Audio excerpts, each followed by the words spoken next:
What's up, guys? In this video we're going to talk about addictive foods. We're going to talk about how these foods, certain foods can be really bad for getting six-pack abs, how they can really cause you to gain fat, and how you can avoid these foods and get much leaner and much stronger. So Mike, kick us off. Why is it so important to learn about addictive foods? Well, addictive foods have something in it that really creates these cravings. You ever wonder why you eat chips and you just continue to eat it? And even though you know I should stop, I'm overeating, but you just keep doing it. It's because there's these addictive foods. Basically, it allows you to eat on a subconscious level continuously, and it makes it so addictive and so hard to stop. So, and of course, if you eat this stuff, it's just too high in fat, calories, and sugar, and totally ruins your chance of ever having the physique you want and having six-pack abs. Definitely, and I've seen this a lot of times with guys who, they'll sit down with me and be like, man, I really should stop eating chips. And they're eating it. Yeah, and they can explain all the reasons, like, man, chips are so bad for you, they're so this and so that. But then, like an hour later, or even right then, they're like, man, I'm really craving chips, and they start eating them. Yeah. And you just really lose conscious control over what you're eating, which causes you to consume, huge amounts of calories. Okay, so Mike, can you explain why certain foods are addictive? Well, basically, these foods cause an insulin spike. And what it does is when your insulin spikes up too high, once it gets to a ceiling, it crashes down. And so when you feel like you crash down is where you feel really tired. So I want you to picture this. Think about the last time you probably, let's say, ate out, right? You ate out, you consumed this big meal, and your insulin spiked up. The way you felt is because at first you had energy, you're feeling okay, and then suddenly, maybe about 30 to 45 minutes later, you just crash and you get really tired. So what happens is it's a cycle. It spikes up your insulin, and then once it crashes, you'll need more food. You'll need more stimulants to go ahead and spike your insulin back up just so it crashes again. And insulin is bad because when your insulin's high, it causes your body not to burn body fat. And your body starts to go ahead and break down foods and things like that, and doesn't want to burn body fat when your insulin is too high. So you don't want to spike your insulin up, and these foods are the perfect ones to do so. So that's why, that's why they're addictive, and that's why they're bad. Yeah, definitely. And I know that, really that whole cycle of bringing your insulin like way up, getting a high blood sugar, then crashing. And then when you crash, you feel so low energy, so you crave more junk food. Yeah. Which again leads to another crash, and it's such a vicious cycle, which is very difficult to escape from. Exactly. And actually, one good example, which I feel is kind of a pretty good illustration of the way that food addiction works, is in the documentary Super Size Me with Morgan Spurlock. The McDonald's one, right? Yeah, exactly. And if you haven't seen this, you can actually watch it for free on Hulu.com, HULU.com. And you can see exactly how the food addiction works. You can see, like, before he started on the 30-day experiment where he ate McDonald's 3 meals a day every day, he was eating a pretty healthy diet, and he looked pretty good. But the first time when he first started, he started like, right away with like a supersized orange soda, supersized fries, and like a Big Mac. And he ate it all, and you could tell while he was eating it, he was enjoying it. But of course, he threw up immediately because he ate it, because his body wasn't accustomed to those, extremely high calorie foods, and he couldn't tolerate it. But then you could see as he started eating it every meal a day for 30 days, first of all, he gained weight at a really disgusting rate. You could see the degradation in his body, and you could also see that he actually became more happy when he ate these foods. He was actually becoming dependent and addicted to them. So if you really want to learn how food addiction works, I definitely encourage you to check that out. Yeah, it's good. It's an eye-opener. Yeah. And you can see exactly how fast these addictions can kill your six-pack abs. Yeah. Okay, so what are some specific foods that guys should really avoid because they're really addictive? Number ones are just fried foods. Deep fried foods. Anything that goes into the boiler. French fries, fried chicken, tater tots. And, I mean, those are the worst because they're just cooked in fat. It's like you're trying to cut out fat, and the whole thing is cooked in fat. Yeah. Violates the 5 rules. Yeah, there you go. But pizzas are bad. And, and they're very, very addictive. And I gotta say, I love pizza, but yet I know they're addictive, and you just gotta stay away from them, Sugary snack foods, pastries and cakes and all that stuff spikes up your insulin, very, very addictive, totally bad for you. But also, certain high-calorie foods that are very high in sugar and also very high in addictive substances. And this is very popular. This is a really good one here. Pretty much almost everything they sell in Starbucks. Yeah. You know, all the lattes, you know, all the little cookie stuff. I mean, those are the worst. And look how well Starbucks is doing. There's one in like every corner. So that tells you that everybody's consuming this stuff and they're just killing their bodies. You know, and why do you think people are so dependent on Starbucks? I mean, that's like the number one thing. Oh, I need to go get me a Starbucks this and a Starbucks that. It's like crack to them, you know.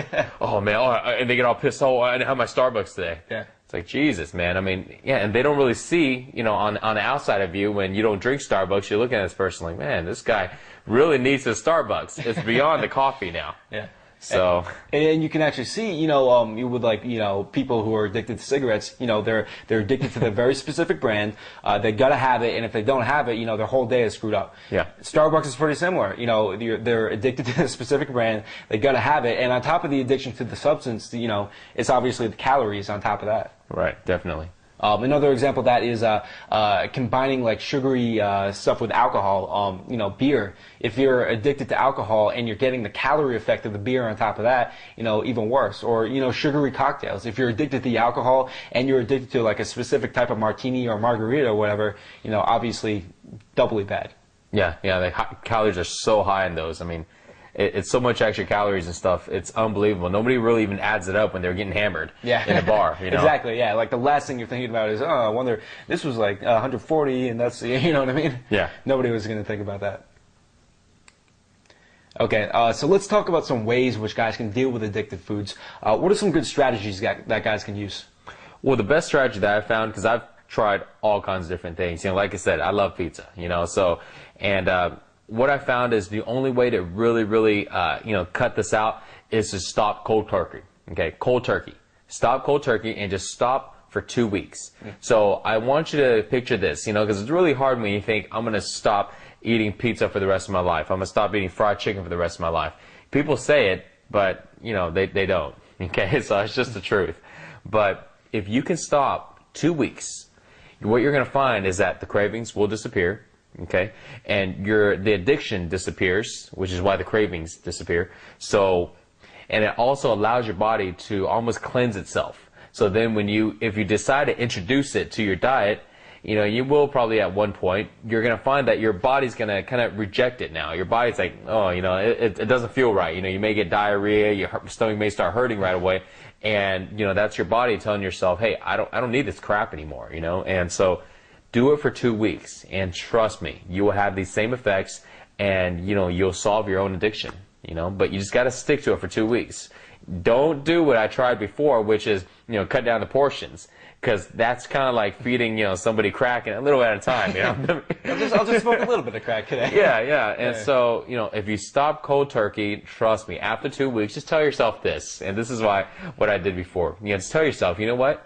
If I want it after 2 weeks, it'll still be there, okay? But give it a shot, and you'll find that at the end of that 2 weeks, you're not going to crave it anymore. Yeah. So that's the best way to do it. Yeah, definitely. And think about it like, you know, somebody trying to quit cigarettes. You know, if someone's smoking a pack and they try to go down to half a pack, that typically doesn't work because they smoke, you know, half a pack and then their nicotine cravings are still there, so they end up smoking the full pack. And they have the cigarettes right there in their pocket to, you know, to smoke. Anytime, you know, it's just right there. The whole situation is just set up in a bad way. But, you know, if they could just go, you know, like a few weeks without smoking cigarettes, then once they went through that withdrawal, then the cravings would be dramatically reduced. It's like putting drugs at a drug rehab center and going, hey guys, just go ahead and use a little bit of it, and you know, slowly your addiction will start to go down. Yeah. So yeah, but just do that. That would definitely help, and that is the way I found to be most effective. Yeah. Okay, so what are some action steps that guys can take to start dealing with addictive food? Well, cut it out for the next 2 weeks, and what you need to do is mark a calendar. You know, if today was Monday or something, you know, mark it on the calendar, and then mark the day that you're out of this 2 weeks of cutting out addiction foods. So this way, you know when to start, when to stop, keep track of it. This will help you, you know, stay motivated because you see when the end of the date is. Because trust me, the first few days are going to just be insane. Okay, you're going to go, yes, I can do it. And by the second day, you're going, oh my God, you know, where's my crack? You know, where's my Starbucks?